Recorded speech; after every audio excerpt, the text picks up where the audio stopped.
तो बीजेपी ने लोकसभा सीटों की घोषणा की है। पहली सूची आई है 195 सीटों के उम्मीदवारों के साथ ही प्रदेश की अगर बात कर लें तो 15 उम्मीदवारों का ऐलान हुआ है और कई दिग्गज चेहरे इनमें शामिल हैं, 4 सांसद उनमें शामिल हैं। साथ ही ये पहली सूची है और इंतजार अब अगली सूचियों का भी रहेगा, लेकिन पहली सूची में आपको बता दें कि 195 सीटों की ये सूची आई है जिसमें राजस्थान से 15 उम्मीदवार हैं। और अगर उनकी भी चर्चा हम कर लें तो कोटा से लोकसभा स्पीकर ओम बिरला और उनके अलावा अगर बात करें बीकानेर से तो बीकानेर से अर्जुन राम मेघवाल दिग्गज चेहरा काफ़ी, और कहीं ना कहीं कयासों में भी नाम शामिल था। सीकर की बात कर लें तो सुमेधानंद सरस्वती जो भी काफ़ी दिग्गज चेहरा है प्रदेश बीजेपी का, काफ़ी नाम है उनका। उनके अलावा अगर बात पाली की कर लें तो यहाँ से पीपी चौधरी, और तो बीजेपी का ये प्लान जीत की हैट्रिक पर नजर। और ऐसे में प्रदेश से 15 उम्मीदवारों के नामों का ऐलान हुआ है और ये वही नाम है, कहीं ना कहीं राजनीतिक गलियारों में चर्चा भी इन नामों की हो रही थी। तो ये पहली सूची जारी हुई है। भरतपुर से रामस्वरूप कोली, पाली से पीपी चौधरी हैं इनमें, जोधपुर से गजेंद्र सिंह शेखावत हैं, और साथ ही आपको बता दें कि बाड़मेर से कैलाश चौधरी, जालौर से लुम्बाराम चौधरी को टिकट मिला है। और उनके अलावा भी अगर हम बात करें तो उदयपुर से मन्ना लाल, साथ ही बांसवाड़ा डूंगरपुर से महेंद्रजीत मालवीय को टिकट मिला है, एक बड़ा नाम। और साथ ही चित्तौड़गढ़ की बात कर लें तो सीपी जोशी, कोटा से ओम बिरला को टिकट मिला है। जिस तरीके से लगातार मैराथन बैठकें भी हो रही थी उनमें नामों पर चर्चा हुई थी, लेकिन प्रदेश की ही अगर बात करें तो जिन नामों का कयास कहीं ना कहीं राजनीतिक गलियारों में हो रहा था वो नाम इस पहली सूची में सामने भी आए हैं। इसके अलावा इस बार कहीं ना कहीं फोकस हुआ है, जो सीईसी की मीटिंग्स चल रही थी उनकी भी अगर बात करें तो कहीं ना कहीं रिपोर्ट कार्ड तैयार करवाया गया, और जो प्रदर्शन रहा है उसके अलावा राजनीतिक अनिवार्यता कितनी है इन नामों की उस पर भी कहीं ना कहीं फोकस किया गया है। और बात करें तो अलवर से भूपेंद्र यादव, बीकानेर से अर्जुन राम मेघवाल, भरतपुर से रामस्वरूप कोली, नागौर से ज्योति मिर्धा उम्मीदवार होंगी, एक बड़ा नाम जिनका भी लगातार चर्चा में चल रहा था। पाली से पीपी चौधरी, जोधपुर से गजेंद्र सिंह शेखावत, और के अलावा भी बात करें बाड़मेर से कैलाश चौधरी, जालौर से लुम्बाराम चौधरी को टिकट मिला है। तो ये वही चेहरे हैं, कई नए चेहरे भी शामिल हैं, लेकिन ज़्यादातर चेहरे वो हैं जिनका राजनीतिक गलियारों में, प्रदेश की राजनीति में लगातार नाम चल रहा था, लगातार चर्चा जोरों से हो रही थी, जिनमें चित्तौड़गढ़ से सीपी जोशी, साथ ही लोकसभा स्पीकर ओम बिरला का नाम सामने आया है। बड़ा नाम झालावाड़ से दुष्यंत सिंह उम्मीदवार होंगे, जिनकी भी लगातार कहीं ना कहीं चर्चाएं हो रही थी। और इसके अलावा भी अगर हम बात करें तो पिछले जिस तरीके से इस प्रेस कॉन्फ्रेंस में भी बताया गया कि बीजेपी ने फोकस किया है लगातार जनहित में, जो लगातार घोषणाएं हो रही हैं, खुद प्रधानमंत्री के भी रोड शो हो रहे हैं देश भर में। उसके अलावा प्रदेश की अगर बात करें तो प्रदेश में भी गांव चलो अभियान चल रहा है। बीजेपी लगातार कार्यकर्ताओं को साथ लेकर चल रही है, और उसी कड़ी में लगातार इन नामों की भी बात करें तो कहीं ना कहीं वही चेहरे, वही नाम सामने आए हैं। अलवर से भूपेंद्र यादव, बीकानेर से अर्जुन राम मेघवाल को उतारा गया है। साथ ही 4 सांसद इनमें हैं जिनके टिकट काटे गए हैं। बड़ी खबर, राजस्थान में भाजपा के 15 लोकसभा प्रत्याशियों की घोषणा हो गई है और कई सारे प्रदेश के दिग्गज चेहरे इनमें हैं। अलवर से भूपेंद्र यादव, बीकानेर की बात कर ले तो अर्जुन राम मेघवाल को उतारा गया है, 4 सांसदों के टिकट काटे गए हैं। इसके अलावा आगामी दिनों में बीजेपी की और भी मीटिंग्स होनी हैं, लेकिन उससे पहले जिस तरीके से लगातार मैराथन मीटिंग्स हुई हैं उन मीटिंग्स की भी बात कर लें तो लगातार, और ये एक्सक्लूसिव तस्वीरें आपको आपकी टीवी स्क्रीन पर फिलहाल दिखाई दे रही है। तस्वीर है उन नामों की जिनकी घोषणा हुई है, ये लिस्ट है, पहली सूची है ये, जिनमें प्रदेश से 15 उम्मीदवार हैं। साथ ही 195 सीटों की सूची फिलहाल सामने आई है, जिसकी एक्सक्लूसिव तस्वीर आपकी टीवी स्क्रीन पर फिलहाल आप देख पा रहे हैं। एक्सक्लूसिव तस्वीरें आपकी टीवी स्क्रीन पर।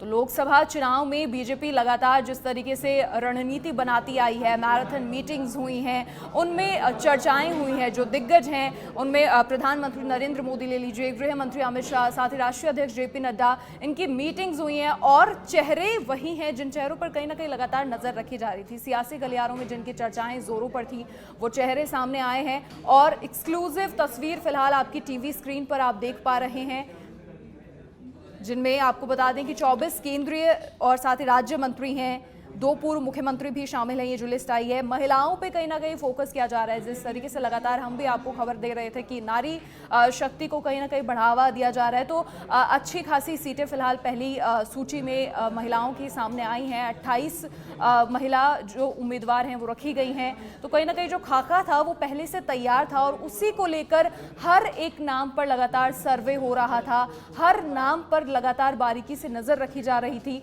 और जो देश में प्रधानमंत्री नरेंद्र मोदी, गृह मंत्री अमित शाह, साथ ही राष्ट्रीय अध्यक्ष जेपी नड्डा, लगातार इन नामों को लेकर चर्चाएं हो रही थी, मीटिंग्स हो रही थी। प्रदेश बीजेपी की भी कई सारी मीटिंग्स हुई हैं, देश में भी कई सारी मीटिंग्स हुई हैं और साथ ही जो प्रदेश में लगातार अभियान चलाए जा रहे हैं उन अभियानों की भी अगर हम बात कर लें तो कहीं ना कहीं ये ख्याल रखा जा रहा था कि जनता के बीच जाकर, जनता के समक्ष प्रस्तुत होकर कहीं ना कहीं जनता का क्या मूड है वो देखा जाए। और उसी लिए कहीं ना कहीं गांव चलो अभियान चलाया गया है, जिसमें प्रदेश के मुखिया, सूबे के मुखिया, साथ ही डिप्टी चीफ मिनिस्टर भी जनता के बीच गए, वहां पर कार्यकर्ताओं से बात हुई, जो उच्च अधिकारी हैं वहां के उनसे भी चर्चाएं हुई, बात हुई। लेकिन फिलहाल जो इंतजार कहीं ना कहीं किया जा रहा था वो खत्म हो गया है। 4 सांसदों के टिकट काटे गए हैं। प्रदेश की अगर बात कर लें तो राजस्थान में भाजपा के 15 लोकसभा प्रत्याशियों की घोषणा हुई है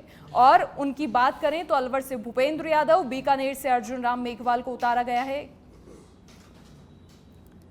तो अधिक बातचीत के लिए हमारे सहयोगी भी हमारे साथ बने हुए हैं लगातार।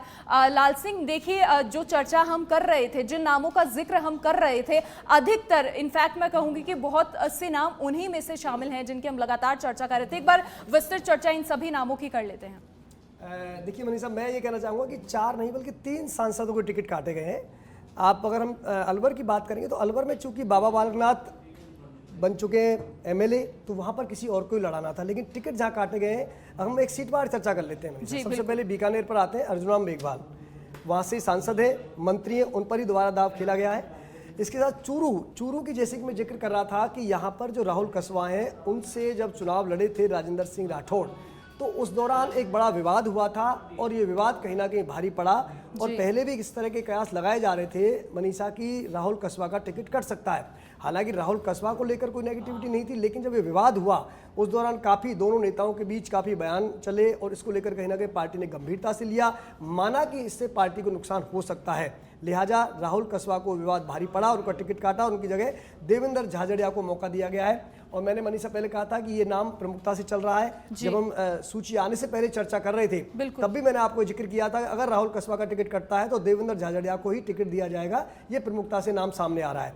सीकर से एक बार फिर स्वामी सुमेधानंद सरस्वती पर ही दाव खेला गया है। वो यहाँ से मौजूदा सांसद हैं, क्योंकि सनातन की लहर है, भगवा वस्त्र पहनते हैं, संत हैं। ऐसे में पार्टी ने ये अनुमान लगाया, जो सर्वे सामने आया उनसे मजबूत कैंडिडेट उनको सीकर में नहीं था। हालांकि सुभाष महरिया भी रेस में जरूर माने जा रहे थे, लेकिन इस वक्त जो माहौल बना हुआ है उसमें स्वामी सुमेधानंद सरस्वती उनके लिए अच्छे साबित हुए, या ये कह सकते हैं मजबूत कैंडिडेट साबित हुए। लिहाजा एक बार फिर स्वामी सुमेधानंद सरस्वती पर दाव खेला है। अलवर से भूपेंद्र यादव का नाम बहुत पहले से चर्चाओं में, अच्छे नेता के रूप में उनकी छवि रही है, संगठन करता रहे, राज्यसभा से सांसद भी रहे। और हालांकि बीच में इनको लेकर हरियाणा में उनकी गतिविधियां बढ़ गई थी मनीषा, और इसको लेकर इस तरह के कयास लगाए जा रहे थे कि शायद कहीं उनको हरियाणा से राज्यसभा का टिकट दिया जा सकता है या हरियाणा से उनको चुनाव लड़ाया जा सकता है। लेकिन अब चूंकि इन सभी कयासों विराम लग गया है, भूपेंद्र यादव को अलवर से मैदान में उतार दिया है।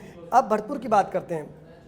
भरतपुर से जो रामस्वरूप कोहली, उनको क्योंकि ये जो विवादों में थे लगातार, जो जिसकी हम बात कर रहे थे, यहाँ से जो मौजूदा जो सांसद थी उनको लेकर भी लगातार विवाद थे, लिहाजा यहाँ से भी टिकट काटा गया। इस लिहाज से 4 टिकट काटे गए।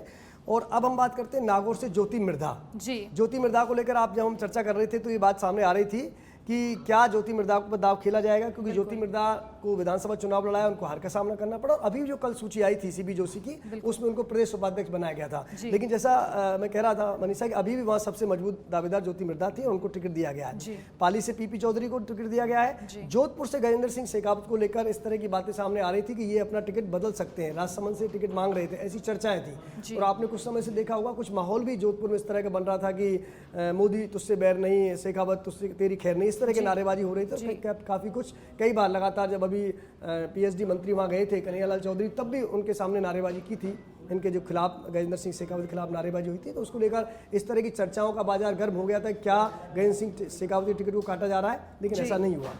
एक है बाड़मेर से कैलाश चौधरी को रिपीट किया गया है। कैलाश चौधरी मंत्री हैं और चूंकि सबसे बड़ी बात ये थी कि इस तरह की चर्चाएं थी, कैलाश चौधरी खुद नहीं लड़ना चाहते, लेकिन ऐसा नहीं था। पार्टी ने उनको कहा कि आपको लड़ना है, तो उन्होंने लड़ने के लिए सहमति दी और कैलाश चौधरी को बाड़मेर से टिकट दिया गया है। जालौर से चूंकि देवजी पटेल चुनाव हार गए थे और जैसा मैंने मनीषा कहा था कि जो 6 सीटें थी लोकसभा की, जिन पर 3 पर सीट जीत हासिल हुई थी और 3 पर हार का सामना करना पड़ा था, पार्टी ने लगभग ये तय कर लिया है कि 6 सीटों पर बदलाव किया जाएगा। और फिलहाल वो हमारी सामने तस्वीर देखने को मिल रही है, यानी कि पूरी देवजी पटेल को टिकट काट दिया गया, उनकी जगह लुम्बाराम चौधरी को मौका दिया गया है। उदयपुर में मैंने जैसे कहा था अर्जुन लाल मीणा को लेकर कोई नाराजगी नहीं थी, लेकिन वो लंबे समय से बीमार चल रहे थे, पार्टी की गतिविधियों में भाग नहीं ले पा रहे थे और उनको बीमारी एक बड़ी वजह शायद उनकी बने, जिसकी वजह से उनको टिकट नहीं दिया गया। उनकी जगह मन्नालाल रावत को मौका दिया गया है, नया चेहरा है। बांसवाड़ा से कनकमल कटारा का टिकट काटा गया है, जो मौजूदा सांसद है बीजेपी से, लेकिन चूंकि ये तय हो गया था महेंद्र सिंह मालवीय को जब पार्टी में शामिल किया गया था, तभी लगभग ये तय हो गया था कि डूंगरपुर बांसवाड़ा से महेंद्र सिंह मालवीय पर दाव खेला जाएगा, क्योंकि उस इलाके में जो आदिवासी बेल्ट है मनीषा, वहाँ न केवल महेंद्र सिंह मालवीय को टिकट देकर पार्टी ने इस लोकसभा सीट पर अपना जनाधार मजबूत किया है, बल्कि वो जो आदिवासी बेल्ट है उनके तमाम इलाकों को प्रभावित करेगी और इस लिहाज से प्रभावित करेगी। बीजेपी का आधार लगातार बढ़ रहा था, बीजेपी का बढ़ता हुआ आधार बीजेपी और कांग्रेस दोनों के लिए चिंताजनक था। लिहाजा बीजेपी ने बड़ा ट्रम्प कार्ड चलते हुए महेंद्र सिंह मालवीय को मौका दे दिया है और निश्चित रूप से इसका फायदा न केवल उस लोकसभा सीट पर बल्कि आसपास की सीटों पर भी उनको मिलेगा। चित्तौड़गढ़ से एक बार फिर भाजपा के जो मौजूदा प्रदेश अध्यक्ष हैं सीपी जोशी और वहाँ से सांसद भी चित्तौड़ से, उन्हीं को मौका दिया गया है। कोटा से ओम बिरला को मैदान में उतारा गया, जो लोकसभा अध्यक्ष हैं, उनको दोबारा मौका दिया गया है। 12 झालावाड़ से दुष्यंत सिंह को मौका दिया गया है, जो पूर्व मुख्यमंत्री वसुंधरा राजे के बेटे हैं। सबसे बड़ी बात मनीषा ये है, चूंकि दुष्यंत सिंह को लेकर इस तरह की चर्चा हो रही थी कि यहाँ पर हो सकता है वसुंधरा राजे को मैदान में उतारा जा सकता है, और चर्चा भी हुई, इस तरह की खबरें भी सामने आई कि वसुंधरा राजे को कहा कि आप चुनाव लड़ लीजिए, तो उन्होंने बड़ी विनम्रता के साथ कहा कि नहीं, बेटे को मौका दे दीजिए, सीट वहाँ से मैं निकालने में सक्षम है। तो ऐसे में पार्टी ने एक बार फिर दुष्यंत सिंह को वहाँ पर मौका दिया है।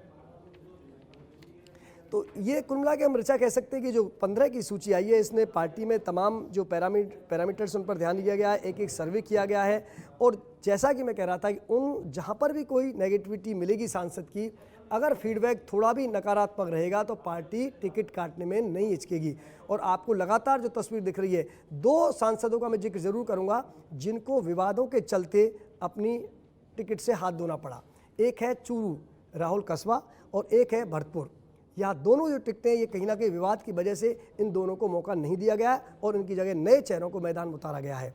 ज्योति मिर्धा को लेकर लगातार ये बातें हो रही थी, क्या ज्योति मिर्धा को मौका दिया जाएगा, लेकिन जब पार्टी ने ज्योति मिर्धा को भाजपा में शामिल किया गया तभी से ये तय था कि ज्योति मिर्धा को लोकसभा का ही चुनाव लड़ाया जाएगा।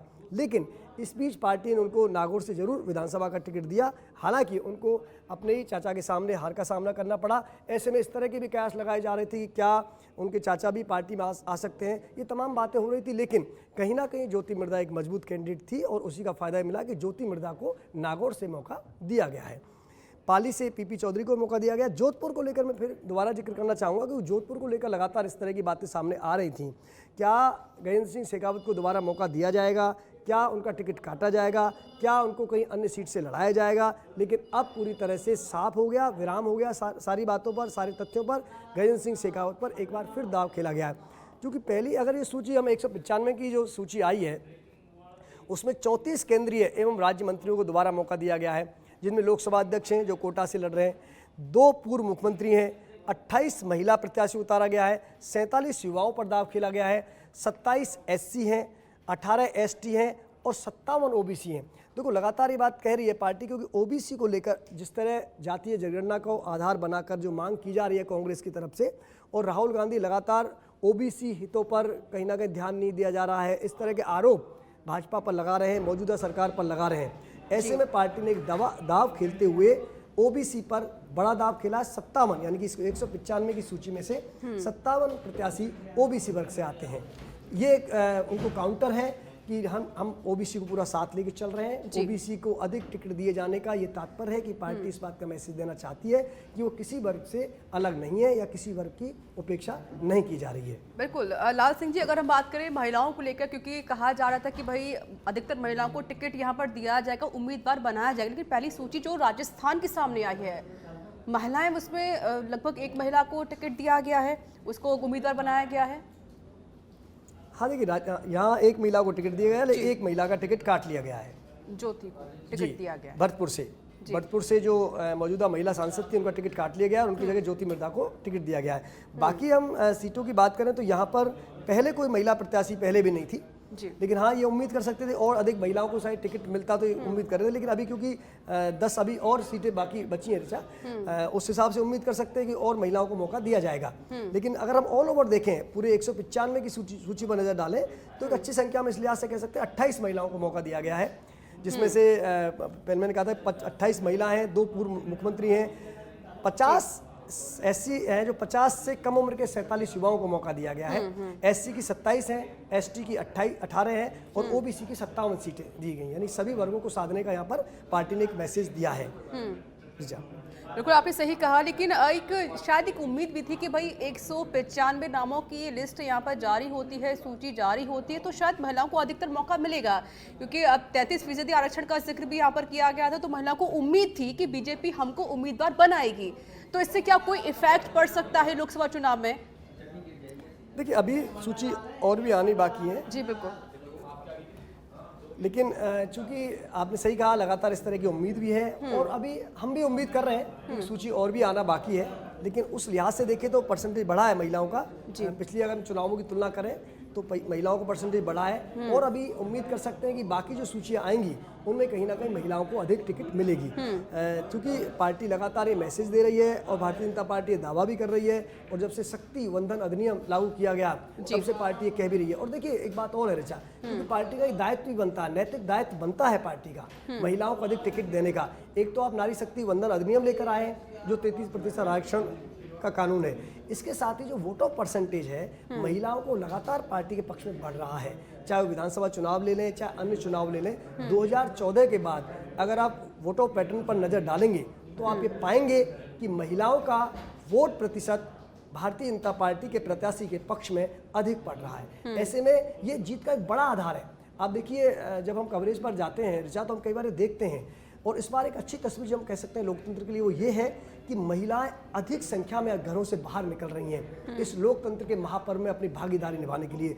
कई स्थानों पर हम देखते हैं कि लंबी लंबी कतारें महिलाओं की नजर आती हैं, पुरुषों के बनिस्बत महिलाओं की कतारें अधिक लंबी नजर आना ये बताता है कि महिलाएं अब अपना काम छोड़कर पहली प्राथमिकता दे रही है कि लोकतंत्र के महापर्व में अपनी वोट की जो भागीदारी उसको निभाएं। आप देखिए मुझे एक वाकया याद आता है, जब अभी चुनाव हुए थे विधानसभा के चुनाव हुए थे तो वहाँ एक महिला वोट देने आई, सुबह सुबह का वक्त था ऋचा, तो मैंने उनसे पूछा कि आप वोट डाले आए? पहला मत दिया था उन्होंने, मुझे अच्छी तरह याद है, पहला वोट डाला था। तो उनका वाक्य देखिए, उनका क्या कहना था कि आज मैंने कोई काम नहीं किया है, मतलब मैंने पहला जो काम किया है ना, मैं गोविंद देव जी के दर्शन करने जाती हूँ, घर से जब निकलती हूँ तो पहले गोविंद देव जी के दर्शन करती हूँ, लेकिन आज मैंने गोविंद देव जी के दर्शन बाद में करूंगी, पहले अपना वोट डालूंगी। तो ये जो बताता है कि महिलाओं में कितनी जागरूकता अपने मताधिकार के प्रति बढ़ रही है। और देखिए लोकतंत्र कब मजबूत होगा?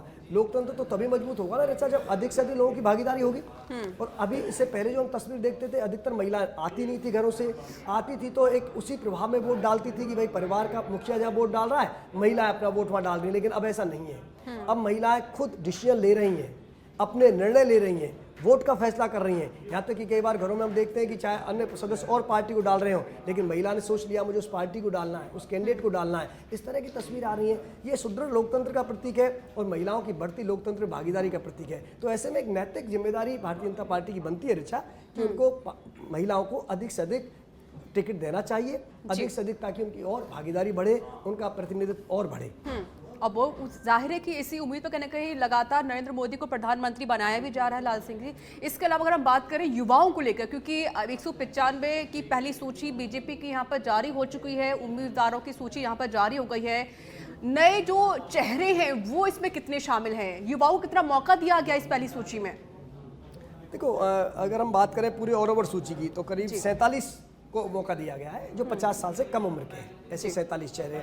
अगर यहाँ बात कर लेते हैं अपनी इस सूची को भी अगर हम देखना चाहें तो देखिए देवेंद्र झाझड़िया नया चेहरा है, खिलाड़ी है देवेंद्र झाझड़िया नया चेहरा है, और अगर वो ज्योति मिर्धा भी नया चेहरा मान सकते हैं, वो भी 50 से कम ही है शायद। और बाकी तो ये जो है पुराने चेहरे कह सकते हैं, क्योंकि दुष्यंत सिंह पुराना चेहरा है, ओम बिरला बड़े हैं, सीपी जोशी भी युवा चेहरा है, सीपी जोशी भी युवा कह सकते हैं, महेंद्र सिंह मालवी हैं, लुम्बा राम है, मन्ना लाल है पुराने, कैलाश चौधरी, गगन सिंह शेखावत, ये पुराने अनुभवी चेहरे हैं। देखिए इस सूची की एक बात खास बात है, इस सूची में आप देखिए पार्टी ने कितनी एक्सरसाइज की है एक एक सीट पर। आप देखिए मौका था, भरतपुर से चाहते तो रंजीता कोहली को रिपीट कर सकते थे, बिल्कुल, जो रंजीता कोहली मौजूदा सांसद हैं, लेकिन वो क्योंकि विवादों में रहीं और पार्टी ने कोई कंप्रोमाइज नहीं किया। देखिए पार्टी ने कहीं कोई कंप्रोमाइज नहीं किया, ये तय था कि उनको विवाद भारी पड़ सकते हैं। लगातार पार्टी इस बात को वॉच कर रही थी, उनको हालांकि सुरक्षा अभी दी गई थी, लेकिन लगातार जिस तरह के विवाद सामने आ रहे थे सांसद को लेकर, आरोप प्रत्यारोप का दौर चल रहा था, तो पार्टी ने कोई इफ एंड बट नहीं किया।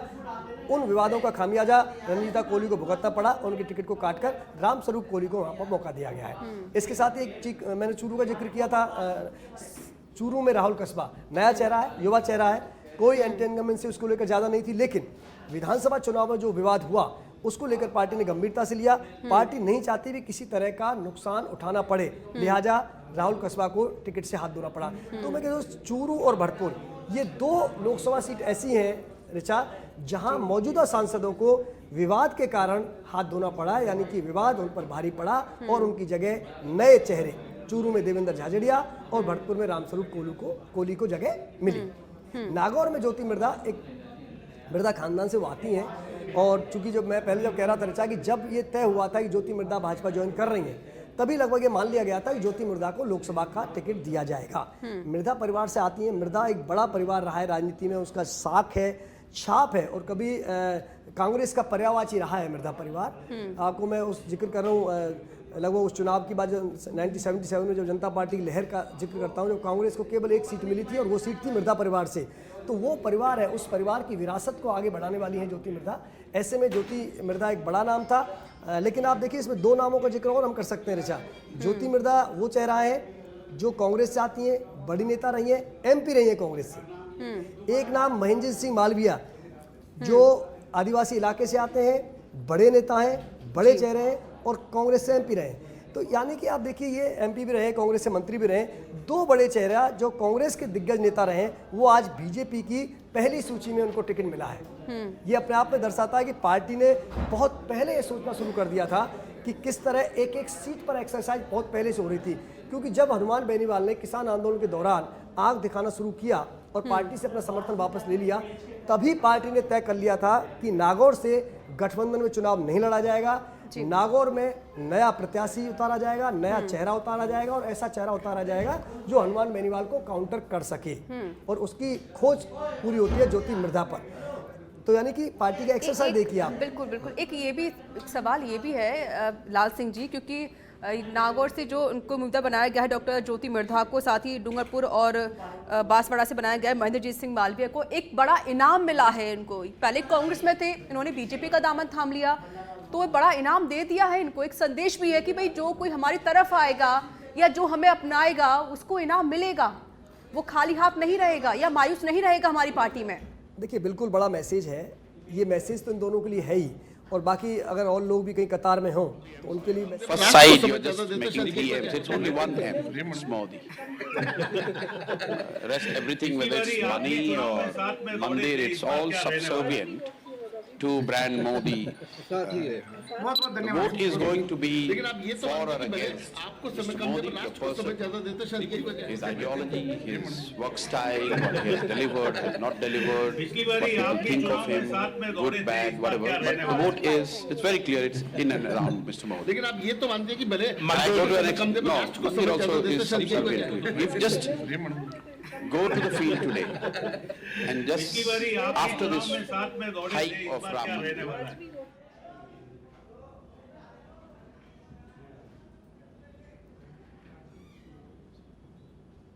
तो चलिए फिलहाल की बड़ी जानकारी, पाली से पीपी चौधरी, जोधपुर से गजेंद्र सिंह शेखावत को टिकट मिला है और आप यहां पर केंद्रीय मंत्री शेखावत की जो धर्मपत्नी है उनको यहां पर सुन रहे थे। हालांकि खुशी का माहौल यहां पर जरूर देखा जा रहा है, परिवार में खुशी है। तो बड़ी जानकारी और बड़ी खबर हम आपको दे रहे हैं।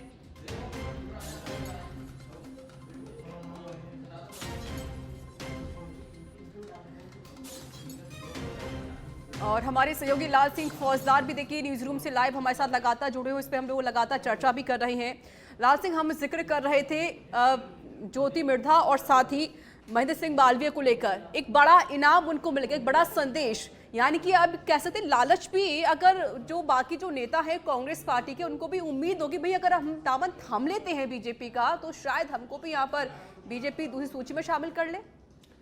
देखिए, जैसे एक पार्टी का कमिटमेंट होता है और इतनी बड़ी पार्टी जब कोई कमिटमेंट करती है तो उसमें खराबी उतरती है, क्योंकि महेंद्र सिंह मालवीय को अगर लिया गया है, महेंद्र सिंह मालवीय कांग्रेस में बड़े नेता हैं, मंत्री रहे हैं, इससे पहले सांसद रहे हैं और लंबे समय से उस इलाके में एक आदिवासी बड़ा चेहरा है। और जैसा कि मैंने कहा था, इसके लिए सबसे बड़ा जो पार्टी ने एक दाव खेल दिया, बीएपी के बढ़ते जनाधार पर कहीं ना कहीं ब्रेक लगा दी। आप देखिए, दोनों ही पार्टी को लिए चिंता का विषय बन रहा था कि लगातार बीएपी की पार्टी का जनाधार बढ़ रहा था, जो ऐसा नहीं बीजेपी के लिए, कांग्रेस के लिए भी कहीं ना कहीं चिंता का विषय था। लेकिन उनके पास महेंद्र सिंह मालवीय एक चेहरा था, वहाँ पर बड़ा चेहरा, आदिवासी चेहरा था। उस चेहरे को पार्टी ने अपनी ओर शामिल करके न केवल बीएपी के जनाधार का जो नुकसान पार्टी को उठाना पड़ता उसको काउंटर किया है, बल्कि कांग्रेस को भारी नुकसान भी दिया है। क्योंकि बड़ा चेहरा जब दूसरी पार्टी में जाता है तो कहीं ना कहीं उसका उस पार्टी को नुकसान जरूर उठाना पड़ता है, खामियाजा उठाना पड़ता है जो उनको छोड़ कर जाता है। तो ये, और आपने कहा कि इनाम तो मिल ही गया उनको, ये मैसेज तो दे ही दिया है, लेकिन साथ ही पार्टी को भी एक बड़ा जनाधार मिल गया। आप देखिए, दोनों तरफ हुआ है, उनको इनाम मिला है तो पार्टी को बल मिला है, क्योंकि उनको ऐसे चेहरे की तलाश थी, ऐसे जिताऊ चेहरे की तलाश थी जो उनको बांसवाड़ा में महेंद्र सिंह मालवीय के रूप में मिला है। वही कमोबेश आप बात कर रहे हैं ज्योति मिर्धा की, जो हम बात कर रहे थे, वो उनको चेहरा मिला है। तो ये दोनों चेहरे ऐसे हैं जो कांग्रेस के बड़े दिग्गज चेहरे रहे, दिग्गज नेता रहे, और ज्योति मिर्धा का तो पूरा खानदान कांग्रेस का रहा है। और उस इलाके में जिसको कि जाट पॉलिटिक्स की राजधानी कहा जाता है, नागौर में, वहाँ उन्होंने कांग्रेस का झंडा बुलंद किया लंबे समय तक। ऐसे में उसकी विरासत का संरक्षण करने वाली नेता आज भारतीय जनता पार्टी का दामन थामती है। तो आज की बात नहीं है, उस वक्त भी जिक्र किया था, कहीं ना कहीं पार्टी, उस कांग्रेस पार्टी के लिए चिंतन और मंथन का समय है कि इतने बड़े नेता आकर के छोड़कर जा रहे हैं। खैर, फिलहाल वो पुरानी बातें होगी, लेकिन आज का सच ये है कि ज्योति मिर्धा को नागौर से भारतीय जनता पार्टी ने अपना प्रत्याशी उतारा है मैदान में, वहीं महेंद्र सिंह मालवीय को भी मैदान में उतार दिया। यानी कि दोनों नेता जो कांग्रेस से बीजेपी में आए, उन दोनों को इनाम मिल गया है, ये मैसेज है, और उन दोनों को भी पार्टी में आने का फायदा मिल गया, यानी कि पार्टी को फायदा हुआ है तो दोनों प्रत्याशियों को भी पार्टी का फायदा हुआ है। रिचा जी, बिल्कुल आपने सही कहा, लेकिन अब जो अभी सूची यहाँ पर जारी हुई है और राजस्थान की कई ऐसे पुराने चेहरे हैं जिन पर फिर से भरोसा जताया गया है, उन पर फिर से दाव खेला गया है, नए चेहरों को काफ़ी ज़्यादा उम्मीद थी। इस बार क्या लग रहा है लाल सिंह कि वाकई अब जो दूसरी सूची आएगी उसमें नए चेहरे, युवा और महिलाओं के भी नाम हो सकते हैं? देखिए, बिल्कुल होंगे, नए चेहरे भी होंगे, महिलाएं भी होंगी, क्योंकि जो बड़े बड़े मंत्री थे उनके तो नाम आ चुके हैं पहली सूची में। हाँ बिल्कुल, अब जो नई सूची जो आएगी, 10 नाम जो बचे हैं रिचा, उनमें आपको नए प्रयोग देखने को मिलेंगे। आप देखिए, उसमें जयपुर शहरी बचा है, जयपुर ग्रामीण भी बचा है। तो आप इतने मानिए यहाँ पर नए प्रयोग पार्टी कर सकती है। जैसा मैंने कहा था कि पार्टी कुछ संगठन के नेताओं को भी इस बार, जो संगठन के पदाधिकारी हैं, उनको भी मैदान में उतार सकती है। और 2 चेहरे जिनका जिक्र लगातार हो रहा था, क्या जो राजेंद्र राठौड़ को टिकट मिलेगा, क्या सतीश पूनिया को टिकट मिलेगा, तो ऐसे में इनकी भी अभी उम्मीद कायम है, क्योंकि जिन सीटों पर लेकर इनके नाम की चर्चा हो रही थी वो भी उन पर आना, उनका घोषणा होना बाकी है। एक इस सूची में अपन उन नामों का जिक्र जरूर कर सकते हैं रिचा, जिनके टिकट काटे गए हैं। देखिए, पहला बीकानेर से अर्जुन राम मेघवाल को दिया गया, लेकिन दूसरा जैसे हम चूरू में आते हैं तो देवेंद्र झाझड़िया को मौका दिया गया है। देवेंद्र झाझड़िया खिलाड़ी हैं, बड़ा नाम है, देश का नाम उन्होंने रोशन किया है। और जैसा कि लगातार मैं जब चर्चा कर रहा था सूची आने से पहले कि राहुल कस्बा का अगर टिकट कटता है, विवाद उन पर भारी पड़ता है, तो देवेंद्र झाझड़िया को मौका दिया जा सकता है। और फिलहाल देवेंद्र झाझड़िया को मौका दिया गया है। उनको खिलाड़ी होने का फायदा मिलेगा, देश का नाम रोशन किया, इसका भी फायदा मिलेगा। और चूंकि राहुल कस्बा भी जाट हैं और जाट का टिकट काट के जाट ही प्रत्याशी को मैदान में उतारा है, तो ऐसे में कोई जाटों में नाराजगी वाली बात भी नहीं रहेगी। इसके साथ ही अगर हम बात करते हैं भरतपुर की, जहाँ टिकट काटा गया है, यहाँ रामस्वरूप कोहली को मौका दिया गया, लेकिन रंजीता कोहली का टिकट काट लिया गया। मैं पहले भी आपको जिक्र कर रहा था कि उनको कहीं ना कहीं विवादों का खामियाजा भुगतना पड़ रहा, लगातार वो विवादों में रही और अपने उनका कहीं ना कहीं जो मैं बोलना चाहूँगा अधिक खुद ज़्यादा विवादित रहना, खुद के बयानों से ज़्यादा विवादित रहना भी उनको नुकसानदायक हुआ। उनको लेकर विवादास्पद बयान अलग बात है, लेकिन खुद अपने बयानों से विवादित होना, अपने बयानों से कहीं ना कहीं पार्टी को नुकसान पहुंचाना भी उनके लिए खुद आज खामियाजा भुगतने की वजह बन गया। तो वह रामस्वरूप कोहली को मौका दिया गया है। इसके साथ ही जो टिकट काटा है, ये नागौर की हम चर्चा कर ही चुके हैं, क्योंकि यहाँ पहले ही हनुमान बेनीवाल छोड़ चुके थे एनडीए, लिहाजा नया चेहरा लाना ही था। इसके साथ हम बात करते हैं जालौर की। जालौर में लगातार इस बात की चर्चा हो रही थी क्योंकि देवजी पटेल को विधानसभा का चुनाव लड़ा है, उनको काफ़ी बुरी तरह हार का सामना करना पड़ा और उस समय जब उनको टिकट दिया तब भी बहुत ज़्यादा विरोध उनका हुआ था। हालांकि पार्टी ने क्या कारण रहे होंगे, क्या वजह रही होगी कि उनका टिकट नहीं बदला, लेकिन लगातार ये प्रयास किए गए कि देवजी पटेल की स्थिति बहुत खराब है, लगातार उनका विरोध सामने आया। लेकिन जब वो चुनाव हारे तब लगभग तय माना जा रहा था कि देवजी पटेल का टिकट कटेगा और उनके स्थान पर लंबाराम चौधरी को मौका दिया गया है। इसके साथ ही एक उदयपुर जहाँ टिकट कटा है, ये चौथी टिकट की हम बात कर लेते हैं। ये हैं अर्जुन राम मीणा है।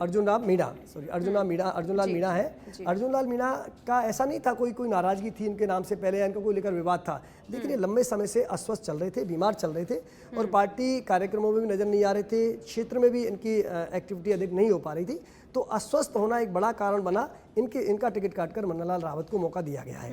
और एक बांसवाड़ा जिसका जिक्र हम लगातार कर रहे हैं, यहाँ पर जो भाजपा के मौजूदा सांसद है कनकमल कटारा, इनका टिकट काटा गया है और इनके टिकट काटने की वजह सिर्फ यही है क्योंकि महेंद्र सिंह मालवीय एक बड़ा चेहरा है, आदिवासी वोट बैंक को साधने में अधिक कारगर साबित होंगे, आदिवासी वोट बैंक में पार्टी को मजबूत करेंगे, पार्टी की जड़ें मजबूत करेंगे और न केवल इस सीट पर बल्कि जहां आदिवासी इलाका है वो वोट बैंक भी कहीं ना कहीं पार्टी के पक्ष में कैसे आए, इसको लेकर ये जो दाव पार्टी ने चला है वो कारगर होगा। लिहाजा कनकमल कटारा को अपनी टिकट से हाथ धोना पड़ा।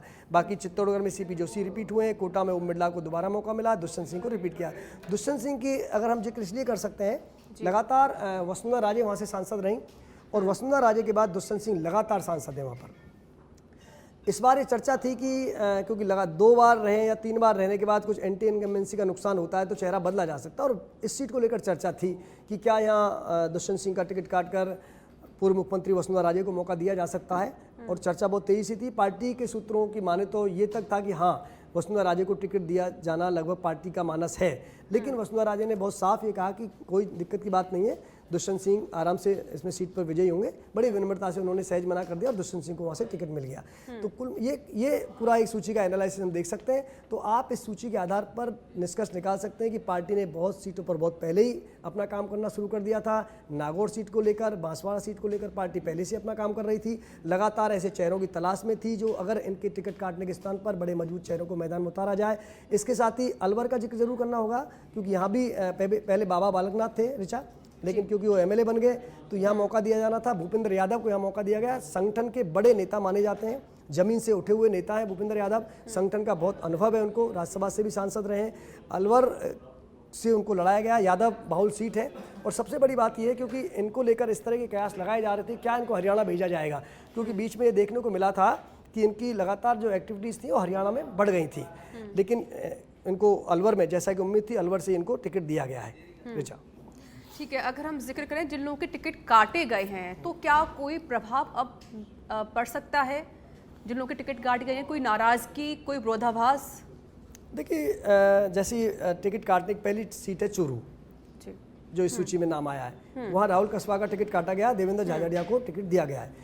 कस्बा फैमिली का बड़ा नाम है, इनके पिता भी बड़े नेता रहे हैं और राहुल कस्बा क्योंकि लगातार सांसद रहे हैं, युवा चेहरे हैं, ऐसे में एक नाराजगी तो होगी, लेकिन इस नाराजगी को काउंटर करने के लिए बीजेपी ने बड़ा दाव इस लिहाज से चल दिया, अगर मान लो देवेंद्र झाझड़िया के स्थान पर अगर किसी अन्य जाति के प्रत्याशी को मैदान में उतारते तो आपको अधिक नाराजगी से सामना करना पड़ सकता था।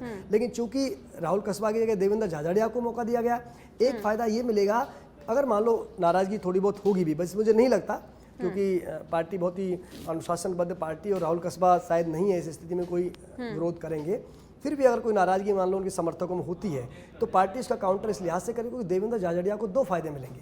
वो खिलाड़ी हैं तो सर्व जातियों में मान्य है, उनकी एक छवि है और एक बड़े खिलाड़ी हैं तो निश्चित रूप से उसका फायदा उस लोकसभा क्षेत्र को भी मिलेगा और साथ ही खुद वो जाट हैं, ऐसे में वो नाराजगी बहुत ज़्यादा यहाँ असर नहीं कर पाएगी। इसके साथ आप बात कर लिए भरतपुर रामस्वरूप कोहली, यहाँ रंजीता कोहली का टिकट काटने का बिल्कुल असर नहीं रहेगा क्योंकि दोनों ही कोहली समाज से आते हैं। यहाँ भी पार्टी ने वही कोहली समाज को मौका दिया है। ऐसे में रामस्वरूप कोहली को रंजीता कोहली का विरोध शायद होगा नहीं, फिर भी अगर समर्थक नाराज होते हैं तो उसका बहुत ज़्यादा नुकसान रामस्वरूप कोहली को नहीं उठाना पड़ेगा। और अब बात करते ज्योति मिर्धा, वहाँ तो विषय है ही नहीं क्योंकि हनुमान बेनीवाल पहले ही छोड़ के चले गए थे एनडीए को। ऐसे में ज्योति मिर्धा को ही मौका मिला है। इसके साथ एक सीट है जालौर, यहाँ एक बात हो सकती है कि देवजी पटेल जिससे आते हैं, जिस समुदाय से आते हैं, क्या वो नाराज़गी जाहिर करेंगे? लेकिन लगातार जो सर्वे किया पार्टी ने, लगातार देवजी पटेल को लेकर जालौर में लगातार संगठन के स्तर पर सर्वे किया गया, लोगों से सर्वे किया गया, इनको लेकर सर्वे किया गया। और चूँकि विधानसभा चुनाव हारने के बाद देवजी पटेल का ग्राफ बहुत तेज़ी से गिरा और ऐसे में पार्टी ने तय किया कि देवजी पटेल को टिकट देना पार्टी के लिए नुकसानदायक हो सकता है। ऐसे में उनका टिकट काटकर लंबाराम चौधरी को मौका दिया गया है। और बहुत ज़्यादा मुझे यहाँ पर भी ऐसा नहीं लगता कि कोई विरोध ज़्यादा इस सीट पर होगा। ठीक है। महेंद्र सिंह मालवीय का तो कोई मैटर ही नहीं, क्योंकि जब महेंद्र सिंह मालवीय को पार्टी की सदस्यता ग्रहण कराई थी उस समय कनकमल कटाला जो खुद सांसद हैं वो साथ में बैठे थे। ऐसे में हाँ ठीक है, क्योंकि व्यक्ति का टिकट कटता है, दूसरी पार्टी से कोई नेता आता है और उसको टिकट दे दिया जाए तो कहीं ना कहीं कनकमल कटारा के मन में मलाल तो रहेगा कि अगर महेंद्र सिंह मालवीय नहीं आते तो शायद मुझे ही टिकट मिलता। तो हाँ, एक व्यक्तिगत रूप से उनको जरूर नुकसान है, व्यक्तिगत रूप से उनको जरूर नाराजगी भी हो सकती है, लेकिन नुकसान यहाँ बहुत ज़्यादा नहीं होगा बल्कि पार्टी को बड़ा फायदा होने वाला है। ठीक है। अगर मैं पूरे ऑल ओवर लिस्ट की बात करूं तो देखिए 34 केंद्रीय मंत्री हैं, 28 महिलाओं को उम्मीदवार बनाया गया है, 47 युवाओं को मौका दिया गया है, 17 एससी हैं, एसटी 18 हैं और ओबीसी 57 हैं। सबसे ज़्यादा ओबीसी पर ज़रूर विश्वास जताया गया, उन पर दांव खेला जा रहा है। इसकी क्या कुछ वजह रही है कि ओबीसी का जो विश्वास वाकई जो बढ़ रहा है बीजेपी के लिए? देखिए, बिल्कुल ओबीसी का विश्वास बढ़ा भी है। और अभी आपने देखा होगा कि जो भारत रत्न देने की घोषणा की थी और जिस तरह उसमें आरएलडी को साधा गया है, जयंत चौधरी को उस लिया गया है, एक बड़ा दाव खेला है। क्योंकि वहाँ कहीं ना कहीं पार्टी को 17 के आसपास, 20 के आसपास सीटों पर नुकसान उठाना पड़ रहा था।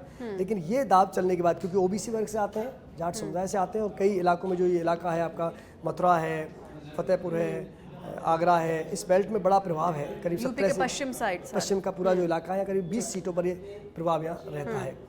तो पार्टी लगातार शुरू से ही इस वर्ग पर कहीं ना कहीं टारगेट कर रही है। वजह क्या है कि ओबीसी बहुत बड़ा वोट बैंक है, सबसे बड़ा वोट बैंक है ओबीसी। अच्छा, ऐसे में आपने देखा होगा यही उन्हें इसी को काउंटर करने के लिए नीतीश से समझौता किया बिहार में, वहाँ दाव चला। ऐसे में उत्तर प्रदेश में जयंत चौधरी को अपने पाले में लिया, वहाँ दाव चला। इसके साथ ही यहाँ राजस्थान की बात कर लें तो अभी भी इनमें अधिकतर किसी भी ओबीसी चेहरे का अगर काटा गया है तो वहाँ ओबीसी को ही मौका दिया गया है और जाति का भी नहीं बदला गया है। यानी कि अगर जाट प्रत्याशी का टिकट काटा गया है तो जाट प्रत्याशी को ही मौका दिया गया है। अगर कोहली का टिकट काटा गया, हालांकि वो रिजर्व है, लेकिन वहाँ कोहली के अलावा अन्य रिजर्व को ना देकर कोहली को ही मौका दिया गया है। तो ऐसे में पार्टी ओबीसी पर विशेष फोकस कर रही है। उसकी एक बड़ी वजह और भी है, क्योंकि आपने देखा होगा राहुल गांधी लगातार ओबीसी वर्ग को लेकर टारगेट कर रहे हैं कि ओबीसी वर्ग की उपेक्षा की जा रही है। भारतीय जनता पार्टी में ओबीसी वर्ग का ध्यान नहीं दिया जा रहा है, क्योंकि किसान आंदोलन कहीं ना कहीं इसी वर्ग से उपजा है। और जब भी देखिए बड़े आंदोलन हुए हैं वो मध्यम वर्ग से हुए हैं और ओबीसी वर्ग से हुए हैं। आप देखिए किसान आंदोलन जब भी हुआ ओबीसी वर्ग उसका झंडा बरदार बना, और आज भी जो आप तस्वीर देख रहे हैं किसान आंदोलन की, ओबीसी वर्ग से आता है। ओबीसी वर्ग को नाराजगी पार्टी नहीं झेलना चाहती, और चूंकि विपक्षी पार्टी लगातार इसको हवा दे रही है कि ओबीसी वर्ग के साथ पार्टी सौतेला व्यवहार कर रही है। किसान कौम की बात आती है तो किसान कौम हालांकि सभी वर्गों से आती है, लेकिन ओबीसी का बड़ा वर्ग किसान कौम है। ऐसे में चलता किसान आंदोलन ओबीसी वर्ग के लिए पार्टी को नुकसान पहुंचा सकता है। लगातार इस तरह की देश में हवा बनाना कि ओबीसी वर्ग का साथ नहीं दिया जा रहा है। कई बार इस तरह के आंकड़े सामने लाए जा रहे हैं कि ओबीसी वर्ग के कितने अधिकारी हैं, कितने कर्मचारी हैं, कितनों को टिकट दिया जाता है। तो जो माहौल विपक्षी पार्टी बना रही है कि ओबीसी वर्ग की कहीं ना कहीं उपेक्षा की जा रही है, ऐसे में पार्टी ने उन तमाम आरोप प्रत्यारोपों का काउंटर करते हुए ओबीसी को अधिक टिकट जरूर साधने की कोशिश बीजेपी करिए। शुक्रिया लाल सिंह फौजदार आपका अधिक